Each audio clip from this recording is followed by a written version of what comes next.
Imagine your worst day ever. Now imagine a 14-year-old girl rescued from human trafficking from Bangladesh, telling you that your worst day would be beyond her wildest dreams of her best day. That line stopped me cold. And it came from Spencer Lodge, who's redefining what it means to be successful, not by what he's earned, but by what he gives. In today's episode of The Mike Method, you're going to hear how Spencer Lodge, a globally recognized sales leader, the award-winning podcast host of Unscripted with Spencer Lodge, and founder of Make It Happen University, went from building multi-million-dollar businesses and multicultural sales forces to helping rescue children from human trafficking. You'll learn how his definition of success evolved from cars, watches, and status to fulfillment, purpose, and being in service of others. We explore how his daily rituals, including a morning conversation with himself in the mirror, help him prime his mindset for impact, and how a chance encounter with a former Portuguese orphan and housekeeper turned humanitarian, Maria Conceição, sparked his journey to executive producer of a documentary on human trafficking coming soon to Amazon Prime. Spencer drops hard truths on perspective, the illusions of stress, and why real leadership starts when we stop chasing admiration and start choosing kindness, one small, deliberate act at a time. This episode is a call to action to reimagine what it means to lead a meaningful life. This episode truly touched my soul. Let's dive in. Spencer, live from Dubai, thank you so much for making time to be on the podcast today. Good to see you. Thanks for having me, man. Okay, you have raised built multiple businesses. You've got an incredibly successul podcast. I mean, people have listened to the introduction. They know, who you are. If you're in the Middle East, everybody knows who you are. And I'm really curious, though, as you've built all that up, and you've had success in so many areas of your life, including as a husband and a dad. How has your definition of success shifted over time? Great question. I think when you talk about success, you have to ask yourself first the question is, do you think you're successful? Mm-hmm. And I think that many people out there, me included, don't feel I'm successful at all. When I look at what I believe success to be now, it's very different to what I believed it to be when I was a 25-year-old.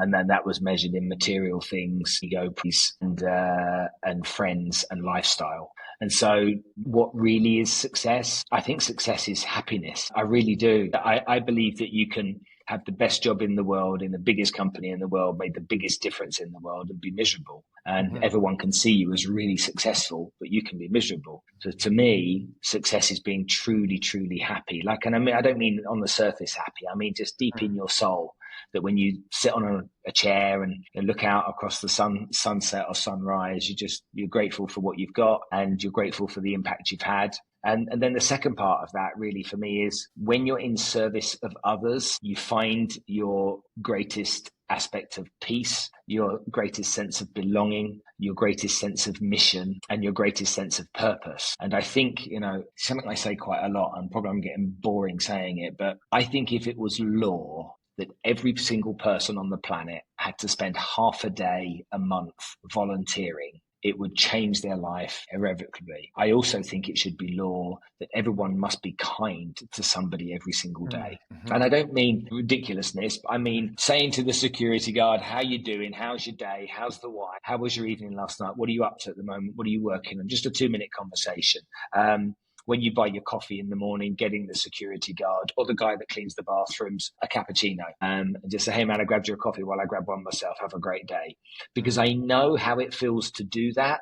And I also know how it feels when people do it to me. And if everyone on the planet had to do that to one person, that means that everyone would receive it and everyone would give it. Wow. Imagine what kind of day we'd have if we did that every day. I mean, that would fundamentally change the world. And I think the interesting thing about what I hear you saying is kindness, you have a choice in that moment. It doesn't take any extra effort to be kind to another human being. And I don't know what's happening for those people that day.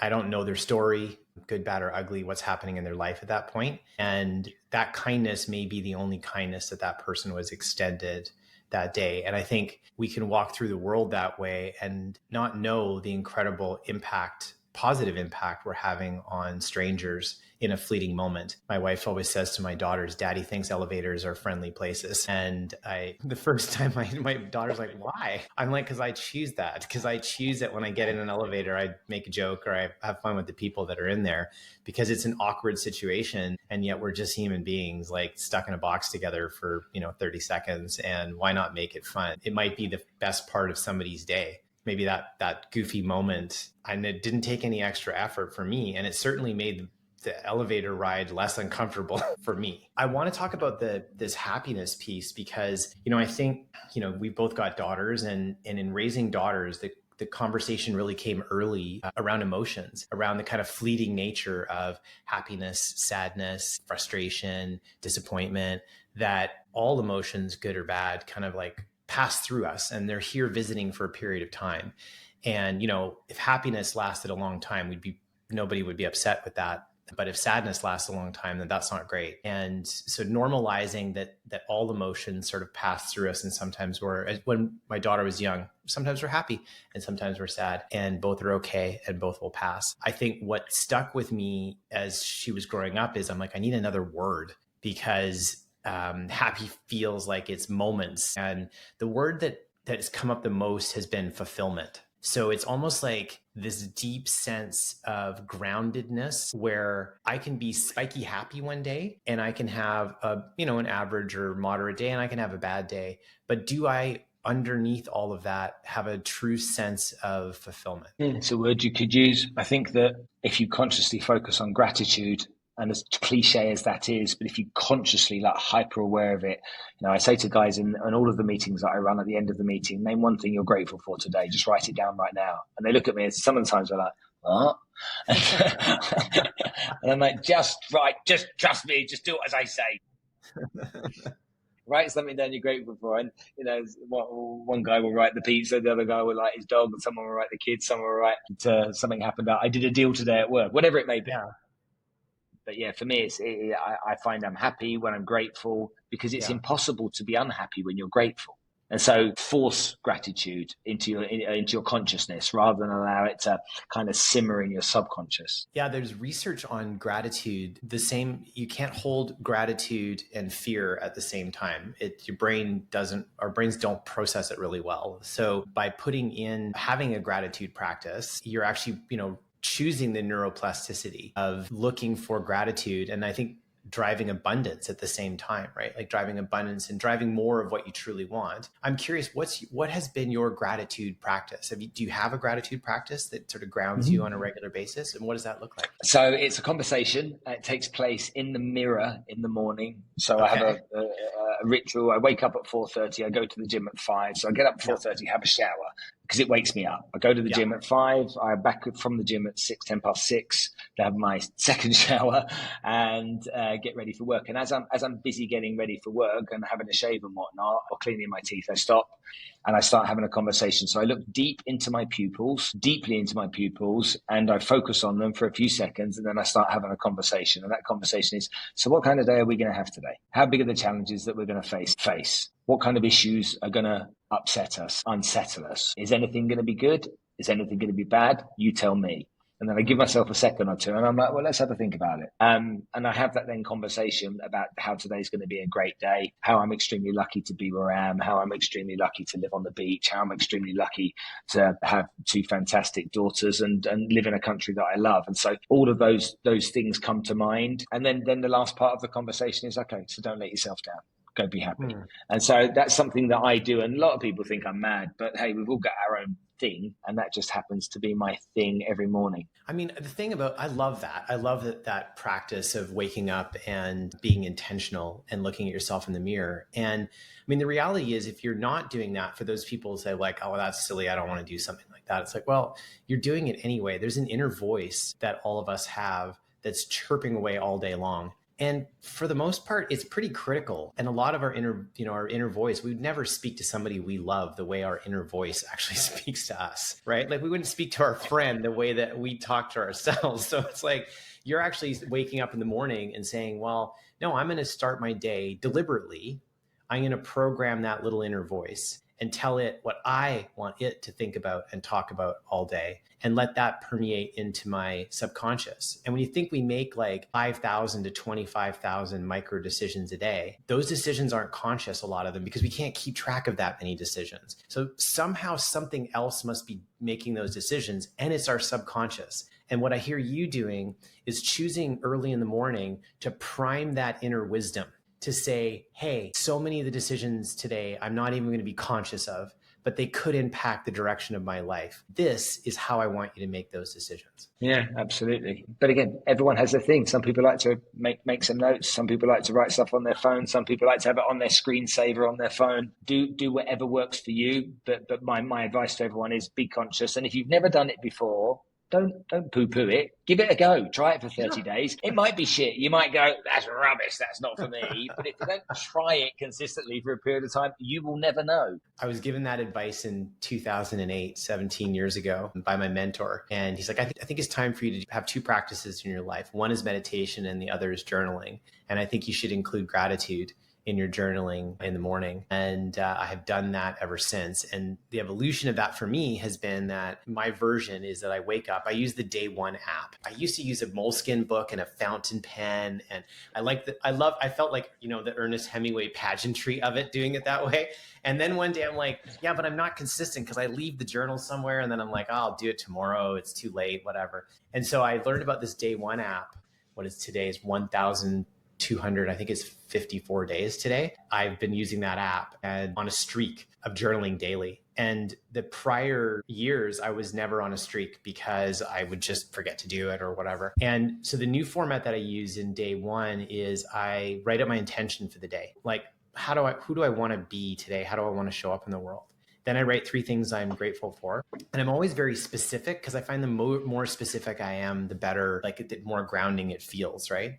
And then the third thing I do is I write the 3 things I have to get done today. And if I get those 3 things done, everything else can kind of fall by the wayside. These are the most important things I need to get done. And that's my version of doing that. And then my stare in the mirror, I actually don't stare in the mirror, but I think I'm going to steal that because I kind of love this whole looking in my own eyes people thing. I have a list of affirmations that I built and I read those affirmations out loud, but I've never done it in the mirror. And that's a hack. And that's a hot tip I'm going to take from you to start doing that. So that's just to meet you where you are in this conversation. That's how I start my day. Interesting. And so outside of that practice, what are the other rituals that, as you've sort of figured out what your definition of success is, what are other rituals? I mean, one, obviously getting up at 4:30, showering, hitting the gym at 5, coming back, setting up your day in the mirror. Those are very deliberate choices that you're making in terms of how you want to show up in the world.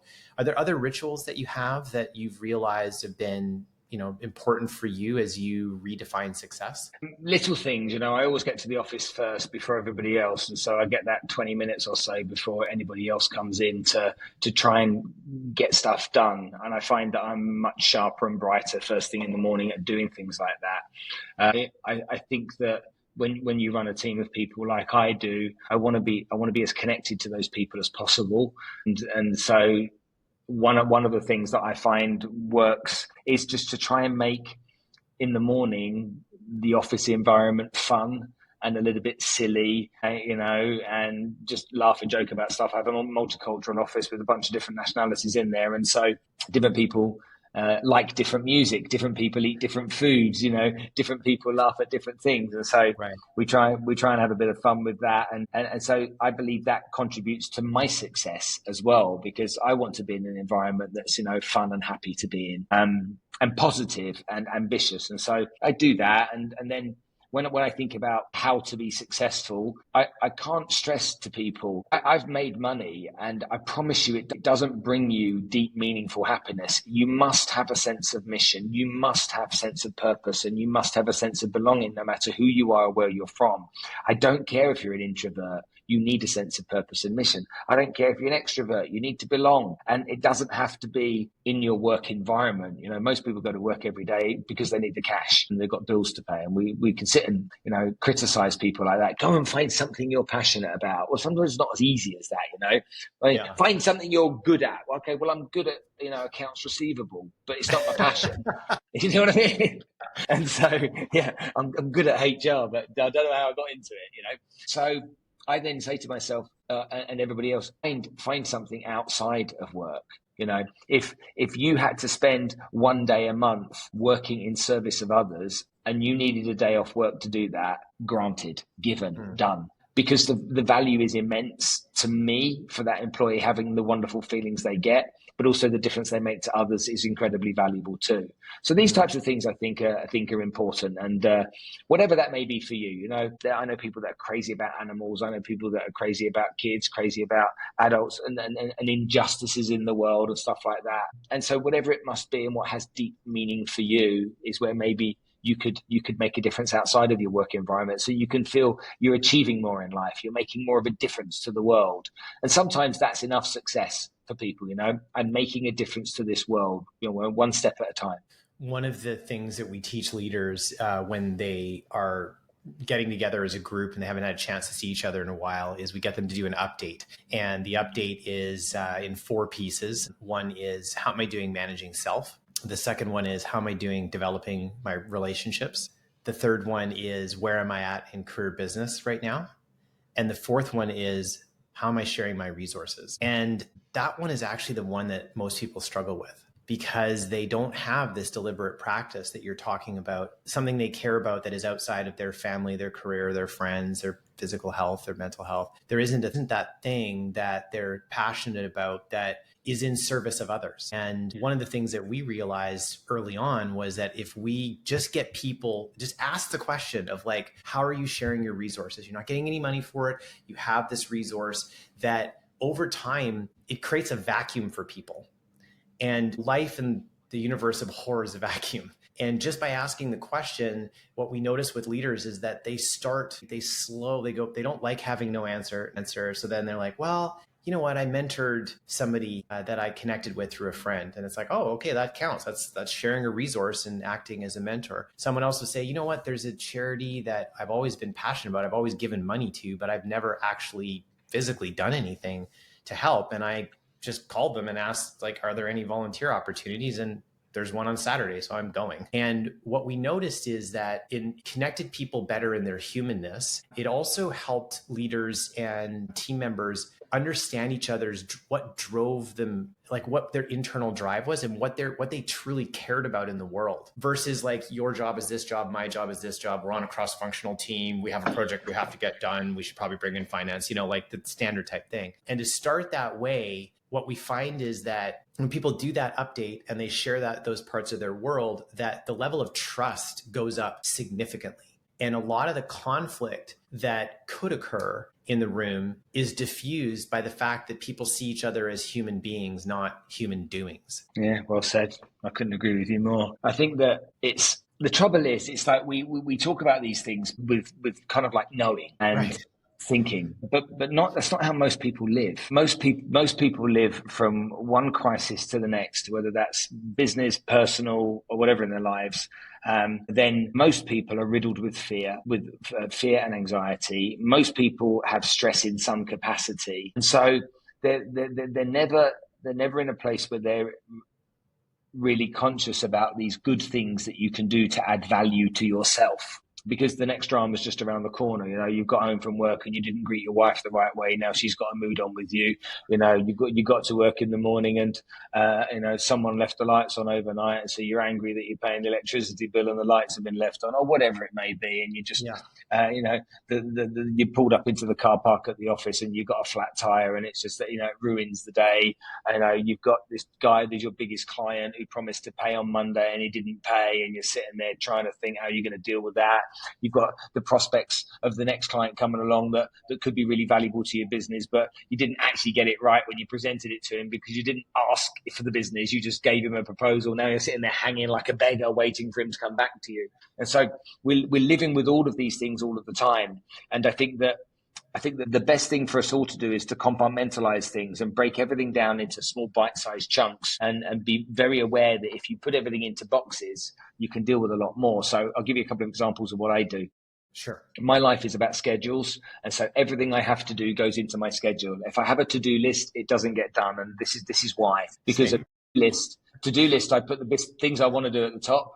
and I get those done. And the things I don't want to do, I'm like, no, I'll go and do something else. I'll go and have a coffee and eat a croissant or something. Well, hold on a minute. Oh, John over the end of the corridor is calling me. Thank goodness for that. I'll go and have a chat with him about his problem. So I literally put everything I have to do into my schedule, and I break things down into 15-minute segments for the stuff I need to do. And so my assistant, Sarah, she literally blocks it all out. So today I think I've had, you're the last one, but I think I've had 1, 2, 3, 4, maybe 12 or 13 meetings, but they weren't all 12 1-hour meetings. It was right. Some of them were 50, but they were meetings with me, but they're in my diary as meeting, meeting to complete this piece of paperwork, meeting to, fill in passport application or whatever it may be, that you do. Right. And so that helps me be calm, because if it's in the diary, it's going to get done. If people come into the diary and it's urgent, which often it is, my PA is clever at measuring what urgent really means. So I have that.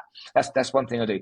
The other thing I do is I'm very specific about how I feed myself. You talk about meditation. I don't, but I hike. I go into the mountains, and I go into the mountains every weekend. And I get up at 3:00 on a Saturday morning, and I'm up in the mountains for 5. And that I really need to create peace. I need the noise to stop between my ears just for a little while. Mm-hmm. And my wife, she doesn't hike, but she's just like, your boots, go and get it done, because she gets a better husband on the weekend if I do. And so she understands it's valuable for her. And so that is an example of what I do. And then, I've been so lucky to have this podcast over the last 7 years, and I'm so grateful to be able to have interviewed over 350 people. And these people have changed my life in so many ways.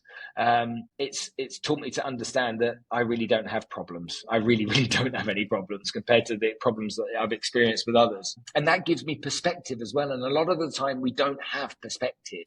A lot of the time our drama is a big drama. I went out and filmed for the documentary in a village where every 8-year-old child in this village in Nepal becomes a prostitute at the age of 8.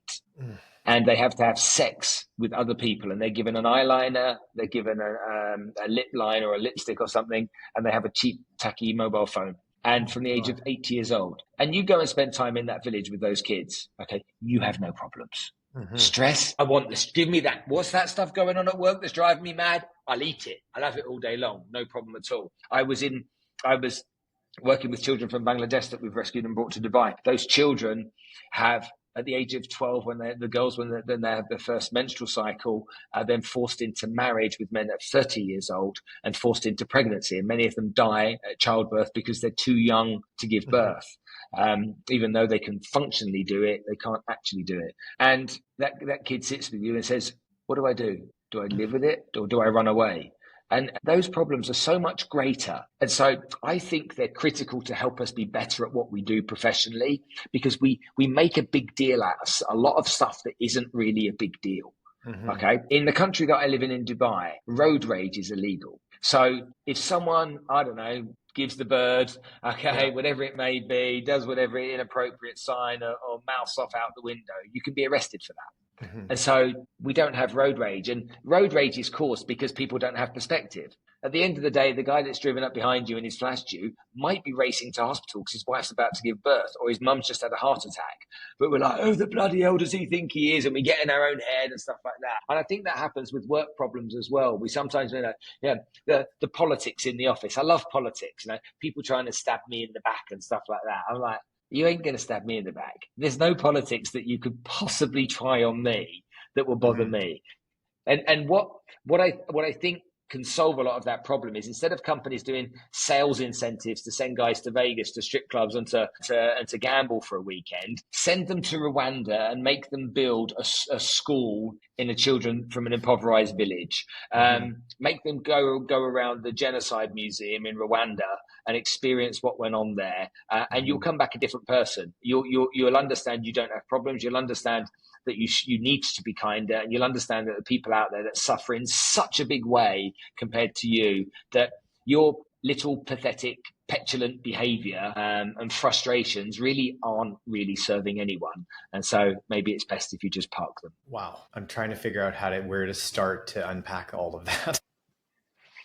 Do you want me to tell you a story about something that happened to me? Well, I do. And I want to ask you a question, actually. I just want to quickly touch on the deliberate nature of how you set up your schedule, because I agree with you that to-do lists are where great tasks go to die. And my calendar is where great tasks go to get done. Because if I don't schedule the time, then how am I supposed to do the to-do list? Because people will fill my schedule full of meetings. And then I have this magic list that I'm somehow going to invent extra space for. And I don't have a to-do list either. My to-do list is my calendar. Everything goes on there. And if it's not on there, it's not getting done because there won't be any time to actually get it complete. I think that is like an incredible suggestion that you made. Anybody who's listening right now. I hope having sex with your wife isn't in your calendar and she sees it. You'll be in a world of trouble. I do try to leave that one out. Yeah. I think there's something to say about spontaneity in that one, in that regard.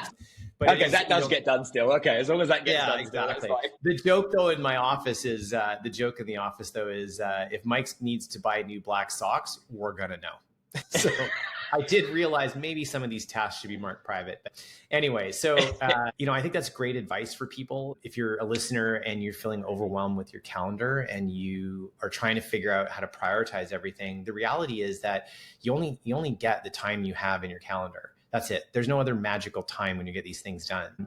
If you don't know what to do with it, you can use a to-do list, but I would only use a to-do list for the day. And that day is just to collect your thoughts as you go through the day. But at the end of the day, all of that has to come off the list and go onto your calendar. I skip that step and I just make a 15-minute block in my calendar. And I might drag and drop that thing because it's not urgent or important, but it needs to get done, as your example of like, I do need to fill in my passport application, but not today. And I'll drag and drop that for 3 weeks, and it doesn't bother me, or I'll schedule it in advance for, when it's closer to the due date. But it's captured and I can kind of release my mind from having to think about it. And then I don't have the stress of this like endless to-do list that's sitting there just getting longer and longer, which I do the same thing you do. I do the cool things first and the boring things last. And then they catch up to me because I procrastinate on them. And with the scheduling, it doesn't seem to happen. So I really like that you shared that tip.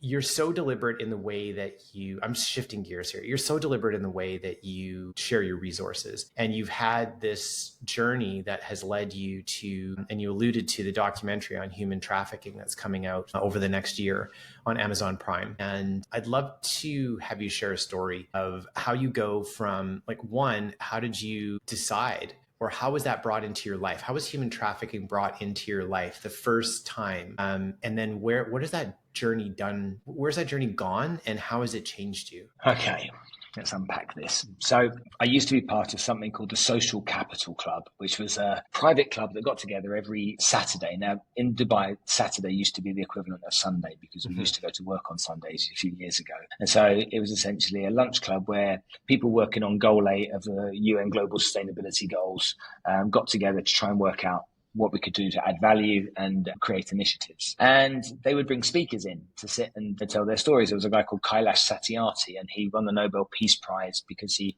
rescued 80,000 boys in India from child slave labor. And then we had this lady called Maria Conceição come in, this Portuguese lady. And Maria is from a poor family in Portugal. Her mum went to Lisbon to find work when she was 2 years old and never came back. And so she was essentially adopted by a refugee lady called Maria Cristina, who already had a family. And Maria brought her up, and when Maria Cristina brought her up. So when Maria Conceição left school, she got a job as a cleaner. And she said, if I'm going to be a cleaner, I'm going to be the Ronaldo of cleaners. And so that's what she was. And then she wanted to learn another language, and she got a job as a housekeeper in Switzerland. And most people in the States won't know this, but Switzerland is not part of the EU. It runs under different rules. And so she was working there and was hit by a car over a zebra crossing and had to go to hospital. Well, while she was in hospital, they realized that she was from Portugal. She wasn't legally allowed to work there. So they said, look, once you get better, you've got to leave this town. So she left Switzerland, went to London, worked in London as a housekeeper. And she saw this sign one day,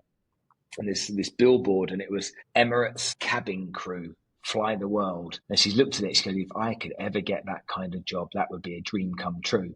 Well, a friend of hers applied for her. She went for an interview, and lo and behold, she got this job. And this was a dream come true for Maria. And she flew to Dubai, and she had the uniform and the training, and she was just like, I am cabin crew, okay, and did this wonderful work. And one of her flights was to Bangladesh, and she was in Dakar. And she had a 2-day layover, and she walked around the slums of Bangladesh, and she saw the suffering of the children. And while she was there, she said she promised to help one family. I was going to try and help one family. And so she flew back to Dubai, sold some of her possessions, flew back to Bangladesh to help one family. And she'd never done anything before. She'd never stepped foot in a gym. She'd never done anything physical. But she decided to Google to see how she could raise money. So she Googled, how do I raise money for charity? And the first thing that came up on Google was climb Mount Everest. Not trip to base camp, climb Mount Everest. Now, Maria had seen the suffering of all of these children. And so she's like, well, so if I climb this mountain, then I can help more kids. Now, just so we're all aware, I've been to Everest. It's a monster.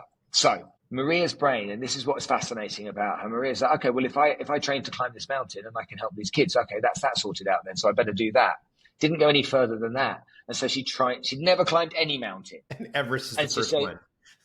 She chose Everest. And so she trained and trained and trained, summited Mount Everest, came down, raised some money. She won a Guinness World Record for the first Portuguese woman to climb Mount Everest. And she raised money and she was like, oh, it works. And so she went and helped, and she built this small school in Bangladesh where she could teach these children English. And so then she Googled again how to raise money for charity. And it said, go to the North Pole. And so she was like, oh, okay, that's what I better do then. And so she went to the North Pole. Then she went to the South Pole. Then she did Ironmans back to back. Then she did 7 marathons in 7 continents in 7 days. Then she climbed all of the other major mountains in the world, the other 7 summits of the world, and now has 10 Guinness World Records and has rescued 684 children from the slums of Bangladesh and brought them to Dubai for education. Now, at the stage that I got involved with Maria, I'd learnt about her story and got to know her over a couple of coffees and a couple of lunches where we just built a relationship.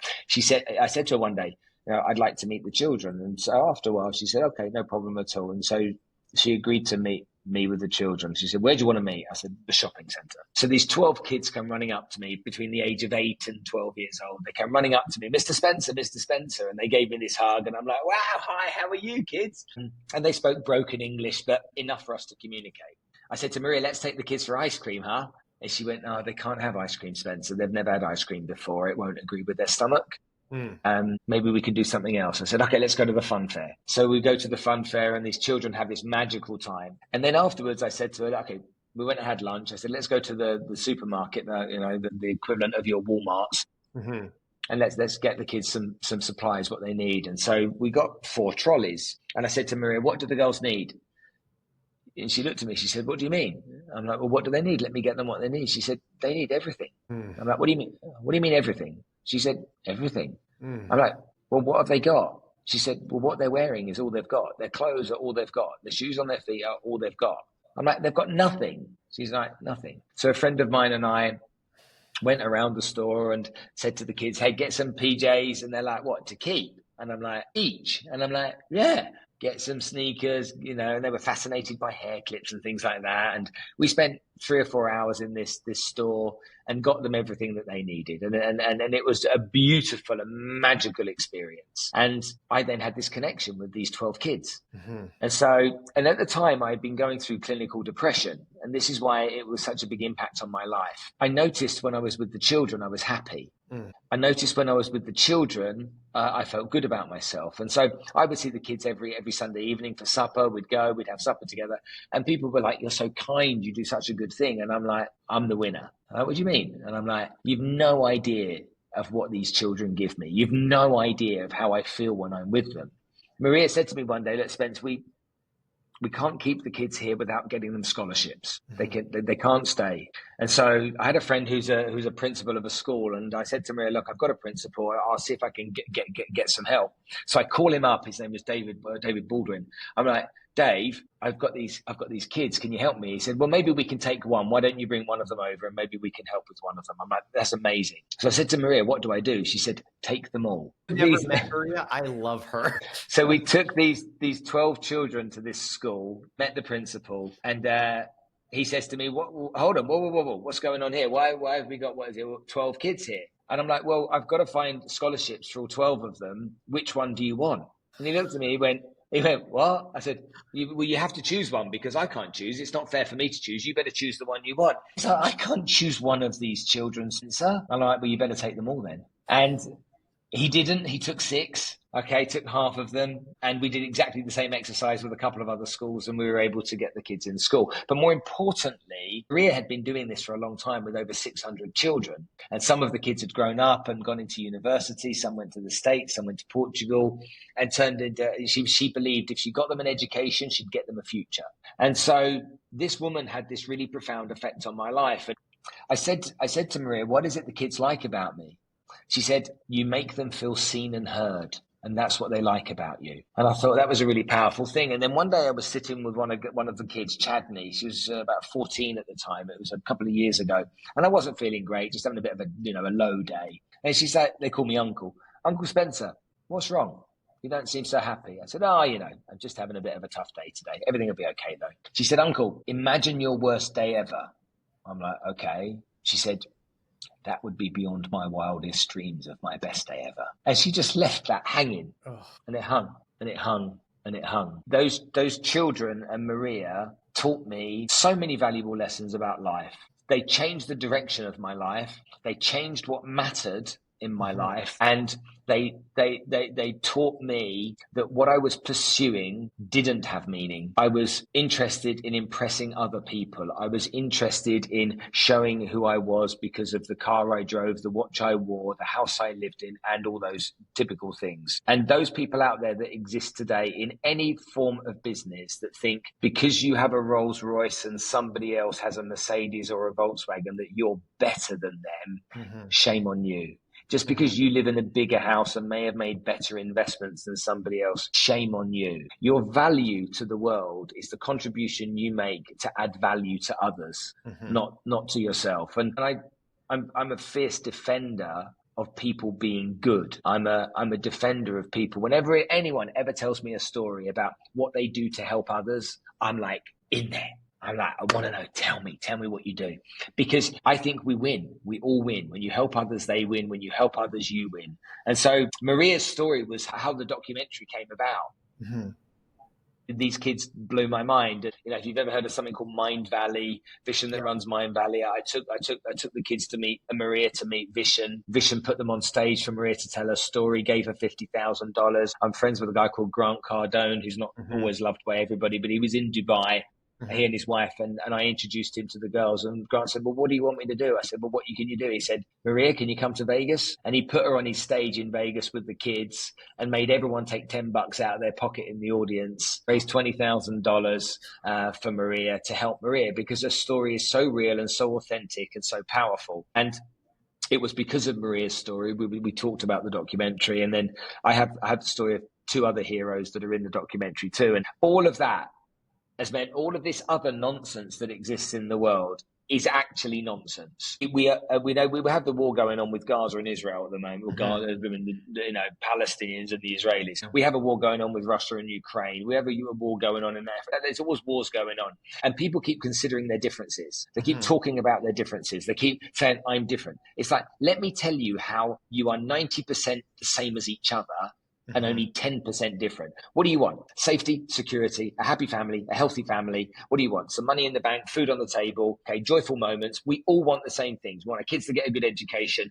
We want to have a job that we can enjoy. Okay, we want to have a lifestyle. We want to go on holiday where we want to go on holiday. It's like we want the same things. We're the same people. Okay, we've got different color skin. Okay, we've got different religions. Okay, our religions are all the same deep down. Religion is about being good to thy brother.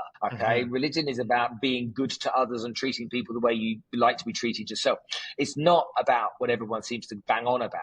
Let's not focus on the differences. Let's focus on why we're the same. And I think that when I lean into that and I see the suffering that takes place in the world, and I see people that are trying to do something about it, they're really successful people. You want to talk to me about someone that's successful? Maria Conceição is one of the most successful people I know. She doesn't have a penny to her name. She doesn't live in a big house. But what she's done to move the needle, to change the world, is better than any CEO on this planet. That is the most beautiful definition of success and story to back it up that I've heard. And the deep message that you shared within that story of, our problems and the stress that we have is all relative to the environment that we're in and the decisions that we make around it. And, to share the story of the 14-year-old girl who's like, your worst day I can't even imagine being able to have that. That would be great if I could have that day. Provides like incredible perspective on stress, because like stress is a mind condition. Like, it's something we decide that we're stressed about something. It doesn't feel like a choice, but the reality is, it is, as you say, like it's conditional upon what we think is important in the world. And when we see what's actually going on in the world, we might shift that perspective. This piece around the wars, and astronauts don't see borders the same when they go to space. They get up there and they look back down on Earth and they're like, oh, what are these? There's no borders. There's just land and some ocean, and everybody's all connected together. And somebody just artificially a long time ago decided to start carving out lines around things to differentiate us.